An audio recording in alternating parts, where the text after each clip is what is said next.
Euzu billahi mineşşeytanirracim. Bismillahirrahmanirrahim. Elhamdülillah ve salatu vesselamu ala Resulina Muhammed ve ala alihi ve sahbihi ecma'in. Amma ba'd. Esselamu aleyküm ve rahmetullahi ve berekatuhu. Qadırlı cemaat, Allah Teala istеп жатқан dua tileklerimizді kabul etsin inşallah. Бүгінгі біздің негізгі тақырыбымыз пайғамбарымыз саллаллаху алейхи вассаламның сіздер менен біздерге берген бұйрығы. Бұйрығынан екі мақсатты түсінуге болады. Бізге берген тапсырмалар және пайғамбарымыз саллаллаху алейхи вассаламға біз не үшін бағынуымыз керек? Бағынған сахабалар, жанында жүрген достары пайғамбарымыз саллаллаху алейхи вассаламмен қалай араласқан, қалай бағынған, айтқандарын істеген, осы екі мәселеге тоқтап өтуге тырысамыз иншалла. Білесіздер, пайғамбарымыз саллаллаху алейхи вассаламның бір құтпасы бар. Өте мәшһүр бір құтпа бар. Бұл құтпаға уада құтпасы деп айтылады. Қазақша айтатын болсақ, қоштасу құтпасы. Пайғамбарымыз саллаллаху алейхи вассалам мұсылмандармен бірге Мекке қаласын алғаннан кейін үлкен қажылыққа барды. Үлкен қажылыққа барып отырған уақытында ол қажылыққа пайғамбарымыз саллаллаху алейхи вассаламның келгенін естіп, үлкен қажылықтың ақыл есі дұрыс, балиғатқа толған мұсылмандарға парыз екенін естіген мұсылмандар көптен көп келе бастады. Ол жиналыста 124 мыңға дейін мұсылманның жиналған айтылады. Қараңыздар, 13 жыл Меккеде дін уағыздалды. Сенген адамның саны 500 бен 700 екен. Біздің қазір Қазақстандағыдай тыныштық кезеңінде діннің жайылуы тез болады екен. Алла сақтасын. Бір жерде соғыс, бір жерде қысымшылық болатын болса, ол жердегі діннің дамуы өте қиын екен. Сол сияқты Меккеде пайғамбарымыз саллаллаху алейхи вассалам дінді уағыздады. Уағыздағандағы негізгі мәселе Аллах Тағаланың бірлігі. Неге? Ислам діні Меккеге түсуінің жалғыз және ең маңызды себебі ширкке қарсы келу. Ширк деген Аллахтаға сенеді, Аллах Тағаланың жанында басқа нәрсеге де табады. Бұған ширк деп айтылады. Осыған қарсы еді. Пайғамбарымыз саллаллаху алейхи вассалам Меккені қолға алғаннан кейін Меккенің ішіндегі 360 пұтты сындыруға әмір берді.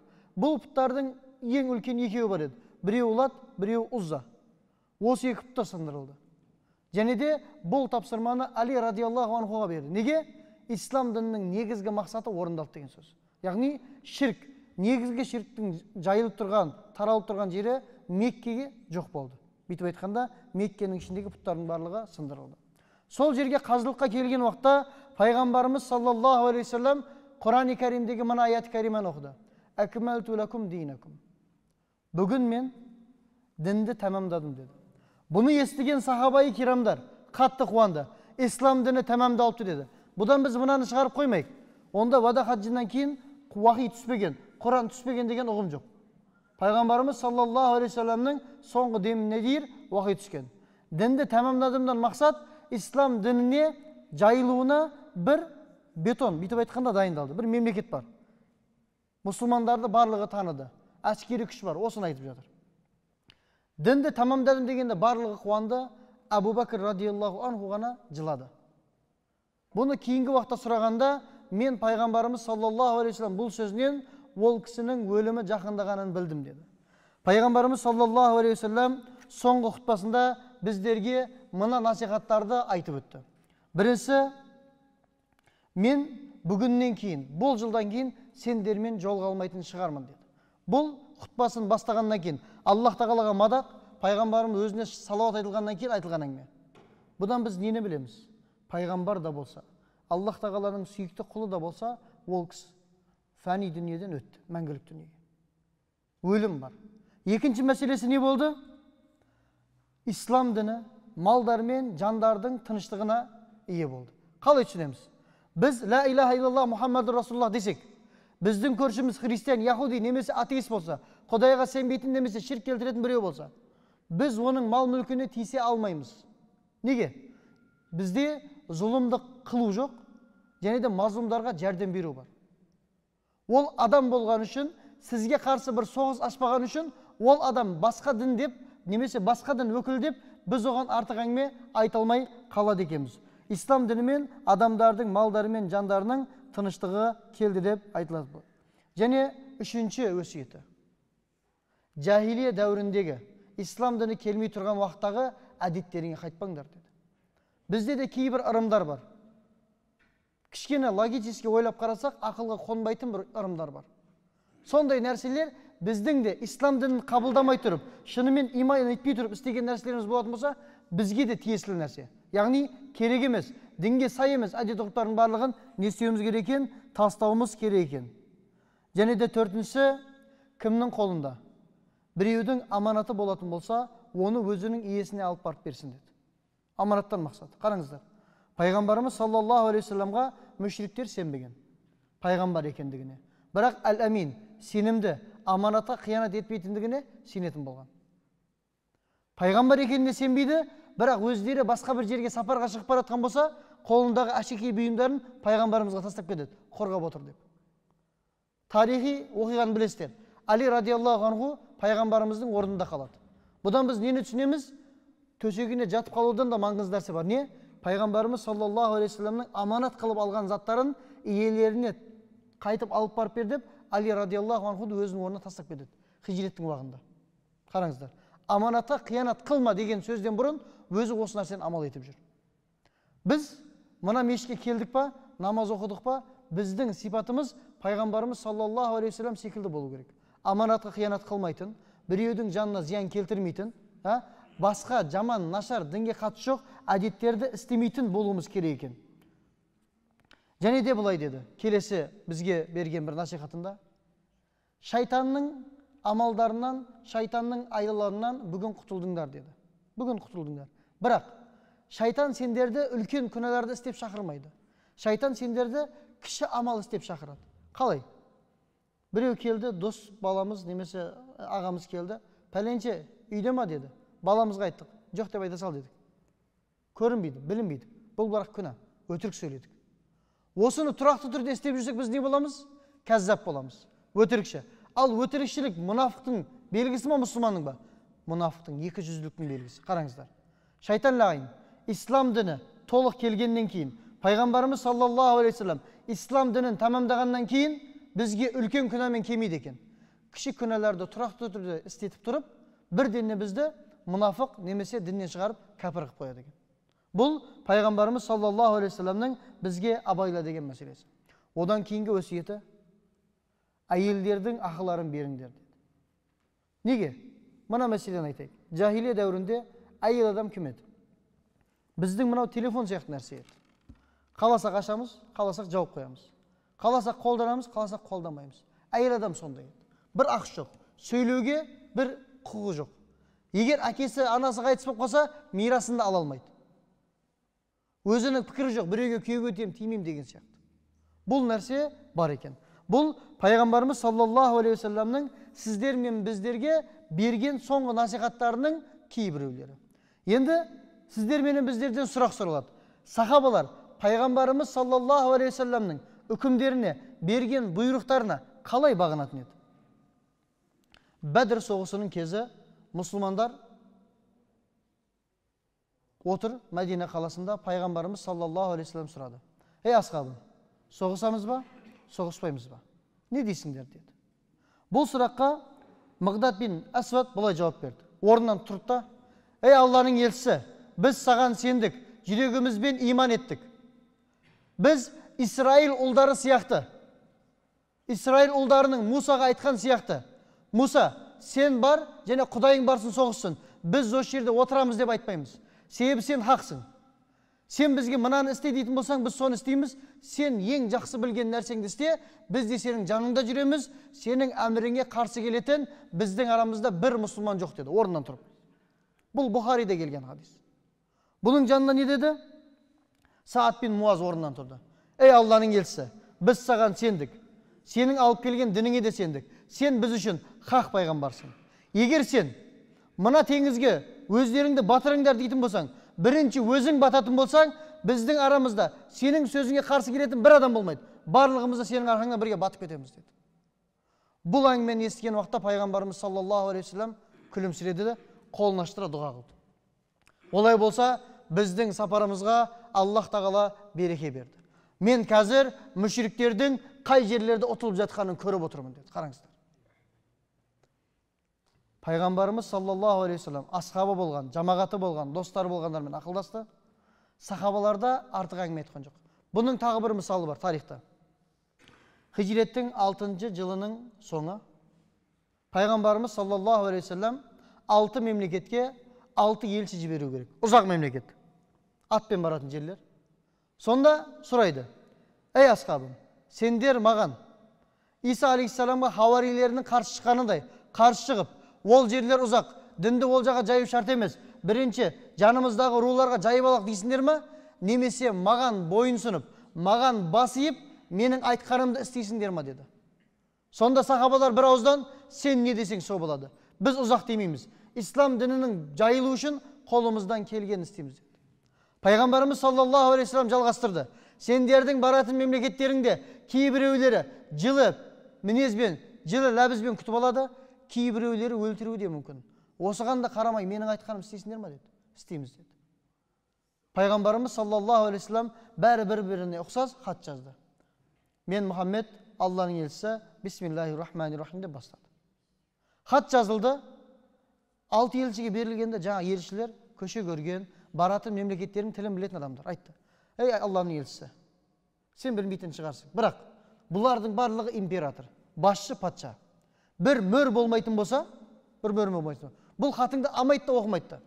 Олардың сондай бір деңгейі бар" деді. Сонда Пайғамбарымыз саллаллаху алейхи вассалам әмір қылды: "Bir күміс жүзік істетіңдер" деді. Біздің қазір тағып жатқан күміс жүзіміздің неге еркектерге сүннет екені. "Жүзік істетіңдер" деді.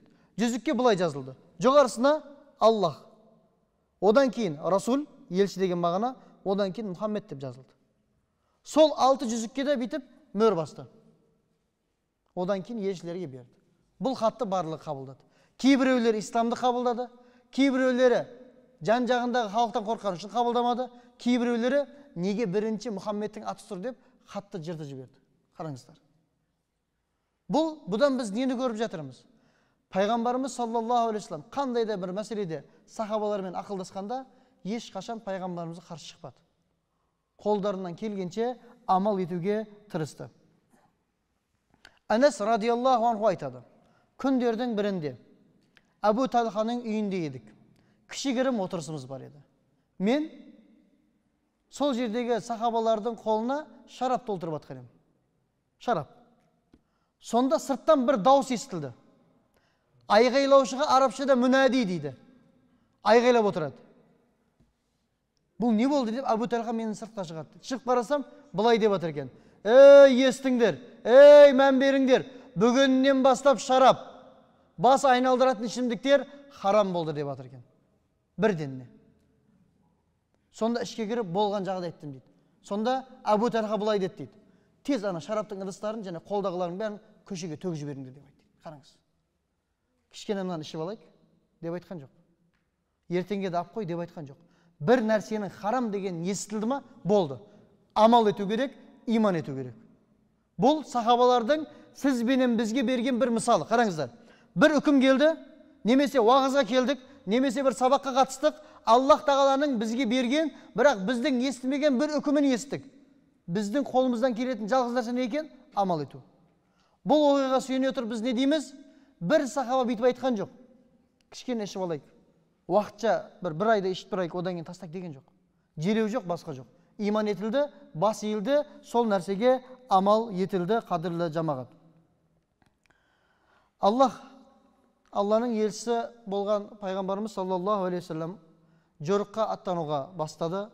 Бүкіл сахабалар дайындалуға бастады жорыққа. Аслам деген бір рудан бір жігіт келді. 20 жасында, 17 жастан асқан. Алланың елшісі: "Мен Алланың разылығы үшін соғыстым келеді менің. Бірақ менде ақша да жоқ. Баратын жол кіруге ақша жоқ, тамақ жоқ, мінетін атым жоқ, қылышым, қалқаным ештеңем жоқ. Тек қана Алла жолында соғысқа барғым келіп жатыр. Сенің жаныңда болғым келіп жатыр" деді. Қараңыз, жас жігіт. Пайғамбарымыз саллаллаху алейхи вассалам айтты: "Пәлен деген жерде бір адамның үйі бар. Сол жерге бар. Ол соғысқа өте керемет дайындалды. Бірақ өзі ауырып қалғаны үшін соғысқа барамайын деп тұр. Соның жанына бар, мені Алланың елшісі жіберді де, ол да қолынан келгенше бүкіл затын саған берсін" деді. Болды. Хат жазған жоқ. Звондап айтып қойған жоқ. Мені айтты де болды деді. Басқа артық әңгіме жоқ. Жаңа жас жігіт барды. есікті тақылдатты, есік ашылды. Мен пәленше, Алланың елшісі мені жіберді. Сен соғысқа дайындалған екенсің, қазір сырқат екенсің. Сенің орныңа соғысқа мен барады екенмін деді. Пайғамбар жіберді деген сөзді естіген жаңағы сахаба не деді? Сенбеймін, 2 куәгер әкел деп айтқан жоқ. Әйеліне айтты: ей жұбайым, ей халал жарым, бар, атты, үстіне келетін, сауытты, қылышты, найза қалған, мен не дайынан барлығын бер, біреуін кемсітпе деді. Себебі пайғамбарымыз саллаллаху алейхи вассалам, біз бір нәрсені аз берсек, бізден өмір бақи разы болмай кетеді деді. Қараңыздар. Алланың елшісі бір нәрсені бұйырды ма, біздің істеуіміз керек. Білесіздер, пайғамбарымыз саллаллаху алейхи вассаламның сүннеттерінен біз уәжіп деген мәселені шығарамыз. Сүннеті муаккада дейміз, мұстахаб дейміз. Міне сақал қою не? Үкімі сүннет. Сақалды түбімен алып тастаған үкімі не? Харам. Сақалдың ең ұзын мөлшеріне әркім бүйтіп ұстайды, бір ұзын. Осыдан артығын кесіп тастаймыз. Бұл сақалдың әдемі. Бұл сүннет. Бұған иман еттік. Кейбір уақытта екінші әйел мәселесі бар. Намазымыз жоқ. Намаздан бұрын немесе кейін нәпіл намаз оқымаймыз. Дүйсенбі, бейсенбі оразасын ұстамаймыз. Түнгі намаздарға тұрмаймыз. Себебі бұлар сүннет. Бірақ істегімізге, неге? Нәпсімізге ұнамайды. Бірақ 2 әйел, 3 әйел деген мәселеге өзімізше әзілдесіп қоямыз. Сүннет екен ғой деп. Қараңыздар. Бұл мұсылманның істейтін бір амал емес. Шынымен сүннетке амал етуіміз керек па? Бірінші ғибадат мәселесін тәмамдап алайық. Одан қолымыз босайтын болса, иманымыз шынымен күшейетін болса, одан кейін муамалат деп айтылады. Бізде бірінші ғибадат, одан кейін муамалат. Бірінші ғибадат жасауымыз керек, одан кейін қарым-қатынасқа өтуіміз керек. Отношенияға өтуіміз керек. Адамдармен араласуға өтуіміз керек. Бірінші осы сүннетке мән беру керек. Пайғамбарымыз саллаллаху алейхи вассалам Меккенің алынған күні Осман бин Талха деген кісіге айтты: Осман, сен ислам дінін қабылдадың. Меккенің, яғни Кабаның кілті сендердің отбасыларыңда екен. Сол кілтті алып келші, анаңда екен деді. Бірақ анасы ислам дінін қабылдамаған мүшрик бір әйел. Осман бин Талха анасының құзырына кіріп келді. Ей анашым, сен ислам дінін қабылдамадың. Біздің дініміз басқа дін өкілдеріне бір дұшпандық қылмайды. Мен сені құрметтеймін. Саған артық әңгіме айтқым келмейді. Бірақ Алланың елшісі бұйырды. Анаң кілтті берсін. Бермесе мәжбүрлеп алып қой деп айтты. Не дейсің деді. Сонда анашым кілтті беріңіз деді. Анасы бергісі келмеді. Ана деді: мен сені жақсы көремін. Мен сені құрметтеймін. Бірақ біздің дінімізде Аллах тағала мен пайғамбарының бұйрығы тұрғанда әке-шешенің сөзі сөз емес деді. Бұны естіген уақытында баласының бұл сөзде сенімді екенін естігенде анасы жай кілтті беріп жіберді. Кілтті алды, пайғамбарымыз саллаллаху алейхи вассаламның құзырына барды. Пайғамбарымыз саллаллаху алейхи вассалам Меккенің Кабаның есігін аштырды. Ішке Абдуллах ибн Омар радиаллаху анхудың ұлы, Осама, одан кейін Билал радиаллаху анхум үшеуі кірді. Пайғамбарымызбен бірге. Пайғамбарымыз саллаллаху алейхи вассалам күндізгі 2-3 сағаттың көлемінде сол жерде отырды, намазын оқыды, шүкіршілігін етті, ислам дінінің жетіп келгенін сол жерде көрсетті, сол жерден шықты. Шыққанда мұсылмандар жаңағы Кабаға кіруге тырысты. Талас болды. Бірінші кірген адам Абдуллах ибн Омар радиаллаху анху ұлы еді. Сұрағын қараңыз. Бірінші Билал радиаллаху анху төртті: ей Билал, пайғамбарымыз саллаллаху алейхи вассалам қай жерде намаз оқыды деді. Қай жерде? Мына жерде дейді. Өзі айтады риуаяттың соңында: қанша рәкат оқыды деп сұрау есіме түсіп кетті дейді. Сонша қобалжып кеткеннен. Жаңа адамдар жүгіріп келе жатыр ғой. Пайғамбардың тұрған жеріне тұруға таласып отырған жерде. Қараңыздар. Бұл оқиғадан екі нәрсе шығады. Біріншісі, Аллах тағала мен пайғамбарымыз саллаллаху алейхи вассалам бір нәрсеге әмір еткен уақытта сіз бен бізді дүниелік жұмыс тоқтайды деген. Бірінші діни жұмыс істеліне деген. Кейбір уақытта көшеге шығамыз, дәрет алатын жер іздеп жүреміз. Намазымызды қаза қылып қоямыз. Кейбір уақытта дәретіміз болады, намаз оқитын жер іздеп жүреміз. Біз осыны тастауымыз керек. Біз бір нәрсені істейтін болсақ, бірінші Аллах тағала деген қарызымызды өтеп, намазымызды оқығаннан кейін көшеге шығуымыз керек. Немесе біреудің үйіне бара жатырмыз, біреудің тойына бара жатырмыз. Мен ол жерге барсам, мен дәрет ала аламын ба? Мен намаз оқи аламын ба? Менің жағдайым болады ма деген мәселе болу керек. Бұған кішігірім бір мысал берейік. Абжаппар ұстазбен Алматыға бара жатқан едік. Таң намазында автобус тоқтады. Біз ұйықтап отырмыз, баламыз. Абжаппар ұстазымыз автобустан түсті, азан айтты. Жақсылап азан айтты. Түсіңдер деді. Түстік. 5-6 адамбыз. Дәрет алыңдар деді. Біз айттық, суымыз жоқ дедік. Біз айттық, суымыз жоқ. Сонда Абдужаппар ұстаз сұрады. Сендер сапарға шығатындарын білетін бе едіңдер? Білеміз. Сапарда ақшам, құптан, таң намазын оқылатын білетін бе едіңдер Алматыға? Білеміз. Неге су алмадыңдар? Сендер қазір әдейі намаз оқымадың, бір желеуін істеп басың деді. Тәйем сендерге қазір болмайды деді. Қараңыз. Сөйтті де өзінің 10 литр суы бар екен, ауаған. Біз сонымен дәрет қылдық, дәрет алдық. Сонда енді намаз оқиын деді, жай намаздарын кән деді. Біз айттық, бізде жай намаз да жоқ деді. Бізге қаратта, сендердің бұл істегендерің мұсылманға сай емес деді. Қараңыздар. Себебі біз сапарды білеміз, қанша уақыт болатынын. Намаздың бізге парыз екенін де білеміз. Намазға нелердің шарт екенін де білеміз. Әурет жауық болу керек, дәретіміз болу керек, қабланы тануымыз керек, таза жері болу керек, немесе үстіне жай намаз қоюымыз керек. Осының барлығын біз білеміз. Бұл жерде кім виноват? Біз ба? Немесе автобус ба?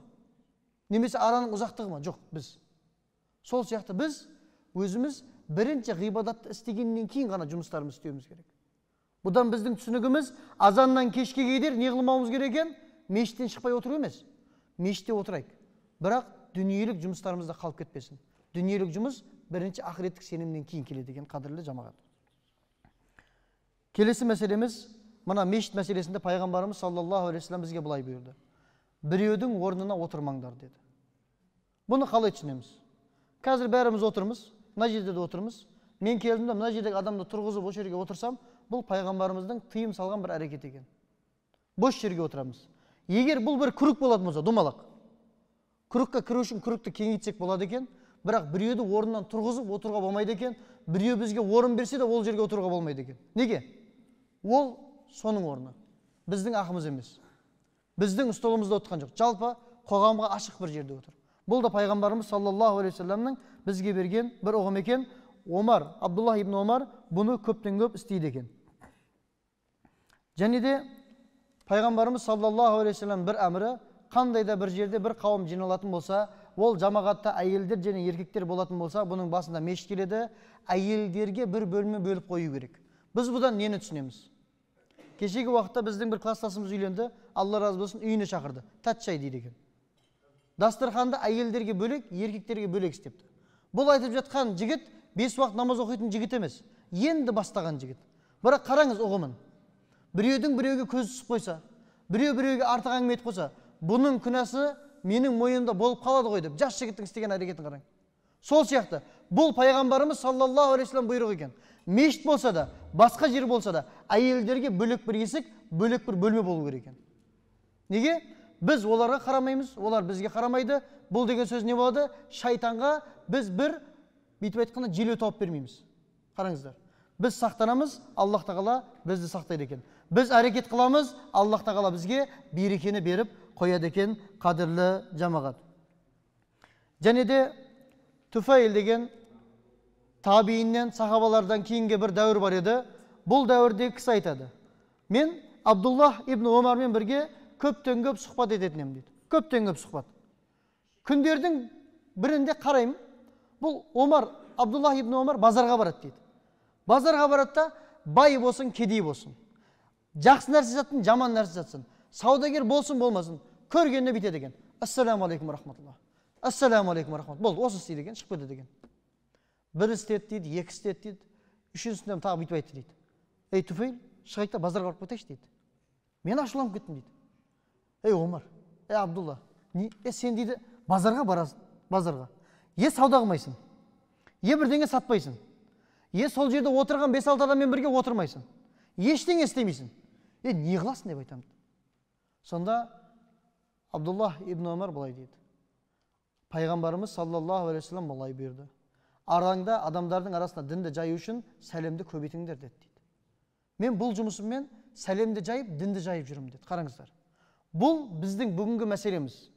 Пайғамбарымыз саллаллаху алейхи вассалам бізге өсиет етті: дінді жайыңдар, әйелдердің ақыларын беріңдер, аманатқа ие болыңдар.